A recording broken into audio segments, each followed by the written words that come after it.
KPSC ಇದೇ ಸರ್ಕಾರ ಸಿದ್ದರಾಮಯ್ಯರ ಸರ್ಕಾರವೇ 2014ರಲ್ಲಿ ಯಾವುದೋ ಒಂದು KPSCಯ ನೇಮಕಾತಿ ವಿಷಯದಲ್ಲಿ ಒಂದು ದೊಡ್ಡ ಮಟ್ಟದಲ್ಲಿ ಚರ್ಚೆ ಆಯಿತು. KPSCಯಲ್ಲಿ ದೊಡ್ಡ ಕರ್ಮಕಾಂಡ ಅಂತ ಹೇಳಿ ಯಾವುದೊಂದು ಮೈತ್ರಿ ಅಂತ ಹೆಣ್ಣುಮಗಳ ವಿಷಯದಲ್ಲಿ ಅದು ಒಂದು ಹೆಣ್ಣುಮಗಳಿಗೋಸ್ಕರವಾಗಿ 370 ಯುವಕರ ಜೊತೆ ಚೆಲ್ಲಾಟ ಆಡಿದ್ರು.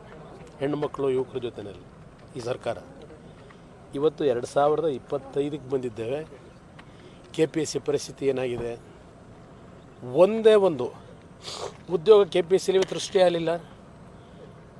14 ಜನನೋ 15 ಜನನೋ 16 ಜನನೋ KPSCನಲ್ಲಿ ಮೆಂಬರ್ಸ್ ಮಾಡ್ಕೊಂಡು ಏನು ಸುಧಾರಣೆ ತಂದ್ರಿ?